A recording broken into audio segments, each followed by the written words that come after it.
Today I'm with a very, very special guest. Can you introduce yourself? Hi, I'm Reid Sliwerski, and I'm the author of the children's book Cancer Hates Kisses, and I'm also Ava's cousin.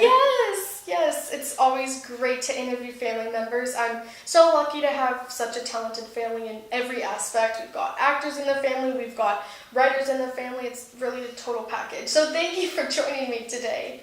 So we have Cancer Hates Kisses, which I have read countless times, and the title by the illustration, we see that it is clearly a children's book, but was it always your intention to have it marketed towards kids? And if so, how did you kind of end up eventually being able to cater to a larger demographic? It's a really good question, and one that not a lot of people have asked, because it is a children's book. Mm-hmm. And it's talked about as a children's book. But the reality is that I wrote it for both children and adults. Mm-hmm. The story centers around a mother who's going through cancer treatment. So of course it's a book that's meant to help the mother feel more empowered about the circumstances that occur as a result of cancer treatment, and feel more loved by the kisses and hugs and snuggles that her children give her. But it's also meant to be a book that fosters empathy in anyone who reads this story. So, you read this story and you're not going through cancer treatment. And though you know me and you knew about my battle with cancer, you might not have thought that much about other people that you've engaged with who have struggled with cancer. And so as adults engage with this story, my goal is for them to also realize that rather than shy away from cancer, which is something that can very often and easily happen, very because common response. Right, it's so scary, and what do? And you're so worried that you're going to say the wrong thing or do the wrong thing. So I wanted everyone, whether they're children or adults, whether they are fighting cancer or simply know someone going through cancer treatment or are in a world where cancer exists, to know that there are things that they can do to help others feel better. And it can be as simple as a hug or a high five, or as simple as a kiss. Yes. As you mentioned, it is, in that case, catered to people of all ages. And I think what's so cool is, as you said, I can read it, and I personally haven't been affected by cancer, but you have, and other people close to me have. Now, you specifically went through breast cancer. So how did you decide that the type of cancer portrayed in this book would be less specific? Mm-hmm. Well, I wanted a story that any family going through cancer treatment could read and could be comforted by. And while breast cancer is certainly a cancer that affects so many women, too many women, and too many families, there are a lot of cancers that exist, period. Definitely. And I felt like if I made this story just about breast cancer, simply because that's what my experience was, that I would be limiting the number of families that I could help. And my goal was to create a story that would bring joy and comfort to families during this immensely difficult time in their lives. And so I wanted it to be universally applicable to any type of cancer. Now, the interesting thing about that is I chose to have it be about a mother who's going through cancer treatment. So there is this part of me that's like, oh, well, what if the father's going through cancer, and how is this applicable? So I'm actually in the process of, I've been sending this book out to a lot of people that I hear of who are going through cancer treatment, and I heard of a family where the father has brain cancer. And so I'm actually going to take the book and go through it and just cross out all of the, instead of saying mama, it'll say, daddy, and, make it a little more applicable as a gift from me. And then the other thing is that it's about an adult going through cancer treatment, and there are also children who suffer from cancer. And so my next project is going to be to adapt this to be a version of the story about a child who's bravely, courageously ninja-ing cancer. And it can be a book that a parent could then read to their little one as a way of comforting the parent and also helping the child feel really empowered. Yeah, because they are. I mean, anyone who goes through something like this is empowered just by, accepting it, for lack of a better word, and fighting as much as they can, which of course you did. And what I like about the book is the idea of kind of fighting through the disease is presented in such an empowering way. We've got warrior wounds, we've got the superhero head. So how did you kind of decide on those adjectives, if that makes sense? Because they are very powerful. And now we have someone reading it, do we? She loves this book. And she knows that this is the story that her mom wrote. She knows now. Because I remember in May you said she was kind of picking up on it. Right. Yeah, wow. Penelope. As I was writing the book, I was thinking about the many ways in which cancer can be incredibly disempowering. So in my case, I lost my breasts, I lost my hair, I lost a lot of confidence, right? Because the things externally that society values, worth. Right, I didn't have those things.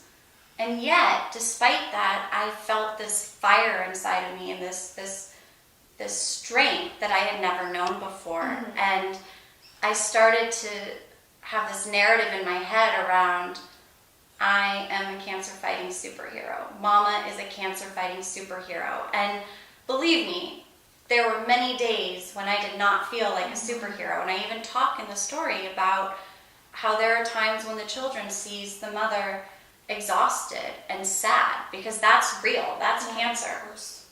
But you can be exhausted and sad and human and still be a superhero simply because you are fighting the most difficult fight of your life. Definitely. And that brings me back to a story that you have told many times. I'm pretty sure if I just say the superhero cape story and the pajama story, you would know what I'm talking about.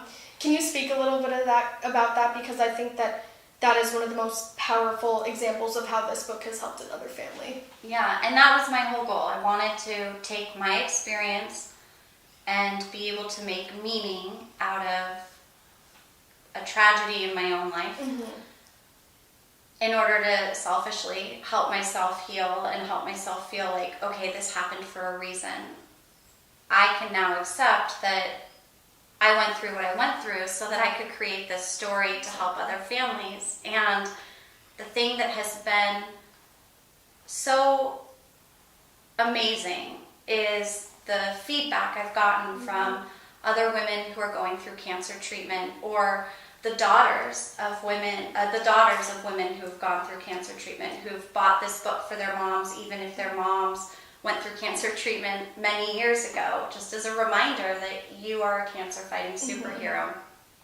But there was one woman in particular who, when I received my stack of proofs, and I sent out the proofs because even though they were beautiful and I wanted to hold on to them, of course, I know this story. Yeah.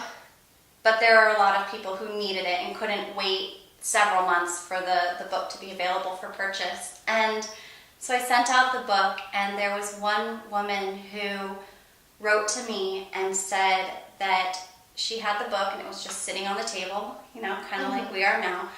And her daughter, who was 3 years old at the time, was eating dinner, and she just kind of looked over and she saw the cover of the book and became really interested in this bald woman on the front of the book and said, "Mommy, what's that?" And the mom said, "Oh, it's a story. It's about a mommy who's fighting cancer." And she proceeded to read the book to her daughter, not really sure how her daughter would react or receive it, or even if her daughter would understand it. And what she found was that her daughter was able to take what she had seen happening with her mom, right? Her mom was bald because she was in the midst of cancer treatment. And it reframed her daughter's understanding of cancer and her mother's experience of cancer. And so her daughter ran into the bedroom, put on her superhero pajamas, put on a cape, ran around the house and was saying, "I'm a superhero like Mama," and then was kissing her mom and saying, "Cancer hates kisses." And what her mom said in the letter to me after sharing this story was, not only did she not realize how much her daughter needed this book, but she didn't realize how much she needed this book as a mother. And then at one of my early readings, this lovely, beautiful woman came and she brought her daughter, and her daughter came with the superhero cape on. Oh my gosh. And that's amazing. It was so precious, and she brought the proof with her, and I wrote a message to her, and it was just, my goodness. at that moment I was like, that's it. I've done what I sought out to accomplish. Everything after that is just icing on the cake. Exactly. Thank you for sharing that story. And thank you to the family who was able to tell Jessica about it. We really appreciate it. It's so powerful. And speaking of icing on the cake, there is a very cool thing you're doing with the proceeds. So can you elaborate on that for your choice of organization as well as your publisher? Yes, definitely. So I was treated at Mount Sinai's Dubin Breast Center in New York City, and I was incredibly fortunate to have this amazing team of female doctors who were just brilliant and top-notch at their craft surrounding me. And part of, again, my healing is this desire to give back. And so a portion of my proceeds will go back to Dubin Breast Center to help other families. And Penguin is donating a portion of their proceeds to the American Cancer Society. So the goal is to take this book, which is meant to help people, but also take proceeds from the book to further the work of helping families who are battling cancer. Definitely. Well, on behalf of both of those organizations, we obviously very much appreciate that because it shows how humble you are as well. So that's amazing. And what I have to give props to you for is making this book so available on every platform. I mean, obviously some people are like, get off your phone, but in this case, your book, Get off your phone. Clearly not now, but we have an e-version. We obviously have the hard copy. So if you could just maybe off the top of your head, just kind of summarize where people can purchase the book, where they can read some of your press releases and whatnot, that would be awesome. Of course. So the easiest place to find the book is Amazon.com. You can see it there. You can also read the reviews that other people who've purchased the book, what they're saying about this book and the way that it's bringing a lot of love and kisses and hugs and high fives to their lives when they most need those things. You can also find it online if you go to Penguin Random House. Of course, they're selling it. And what's super exciting is that the book just came out a few weeks ago, but I'm starting to see it in bookstores. And it's this totally surreal moment where I walk in and I'm just looking at the picture books because I love books and she loves books. And then all of a sudden I see Cancer Hates Kisses. Casually so you can probably find it at your neighborhood bookshop, but if they don't have it, you can ask them to order it, and they'll typically be able to get it in for you within 2 days if you want to support local business, which is definitely another important cause. Definitely. We love our little neighborhood bookstores. They're so cute, right? So, obviously, for those, well, actually no one would know this because it was for a class, but Jessica and I did a phone interview and kind of a profile type interview, and we got really into some questions that I'd like to ask again just because your answers are brilliant, and I think it's very supplemental to what we've already talked about. So you talked about the idea of children as allies, and that is reflected in the book as these kids are having dance parties and whatnot and kissing away the cancer type things. So how has this sweetie, specifically helped you and been an ally for you? Yeah. I need a different pop. Well, she needs more candy. She's, apart from my husband, she's my best friend. I love that. And when I was going through this really difficult time in my life, she was there in the way that she's here right now. I mean, when we started this interview, I was trying to keep her behind the camera, hence the lollipop and Yes. the iPhone and everything else that I could possibly bribe her with so that you and I could sit here and have an adult conversation. But we are kind of joined at the hip. Yes, she just wants love. I mean, She and I really like being close to each other, and even having her on my lap right now is so comforting. And so when I went through treatment, there were days when I was so sick I could barely get out of bed, but I could still lie on the couch and cuddle up next to her and read with her, and it brought me a lot of peace and comfort and joy during a time that is not exactly peaceful or joyful. And I started thinking about the other things that as a family we would do that brought beauty to each day despite grueling chemotherapy and god-awful surgeries and even just the fear and anxiety that comes along with cancer. And that's when I thought about the laughter and the dance parties. Yes. We love dance parties. Yes, I've noticed. And the high fives and I remember when I lost my hair and my husband saw me for the first time bald, and he came over and he just rubbed my smooth bald head and marveled at it. And I wanted to take those experiences, which I felt so fortunate to have been able to collect, and put them into a story that would remind other families that they could also be comforted through these very simple expressions of love. Definitely, and they're the simple expressions, but the ones that truly are so significant. And I'm so lucky that she has been by your side by it all, because, and along with everyone else in the family, but and friends. But I can tell just how happy she makes you, and it's so beautiful for me to witness. Yeah, she's a pretty good sidekick. Yeah, I must say. Are you a superhero sidekick? No. No. Yes, you are.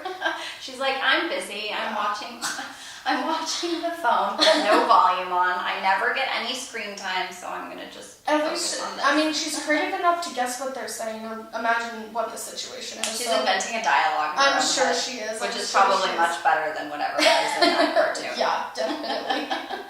Well, Jessica, thank you so much, and I always wrap up with this.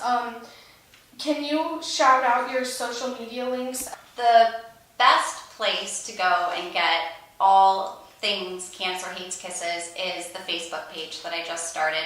There has been a lot of desire to know when readings are happening and what's going on in terms of press related to the book. So I've been compiling everything on the Cancer Hates Kisses Facebook page, which is super easy to find and like and follow.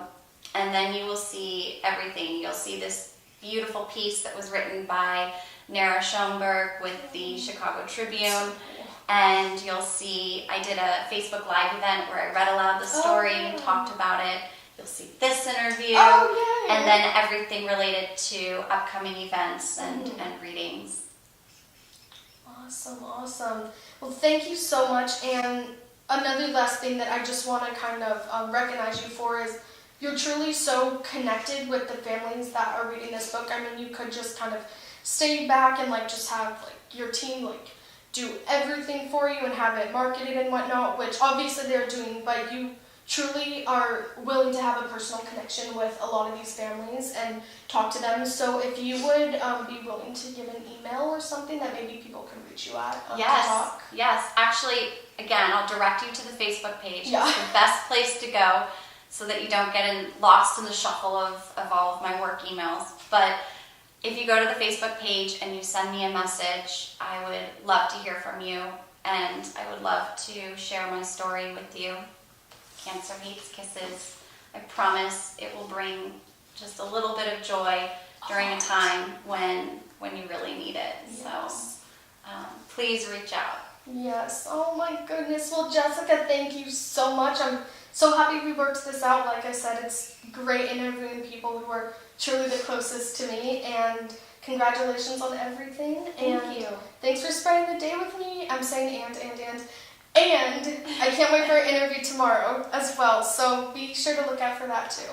Yes, I'll be on Hallmark Channel's Home and Family, and Ava's going to come with me. Yes, I have to. That's and so is right Penelope. Thank you so much, Ava. Of course. And thank you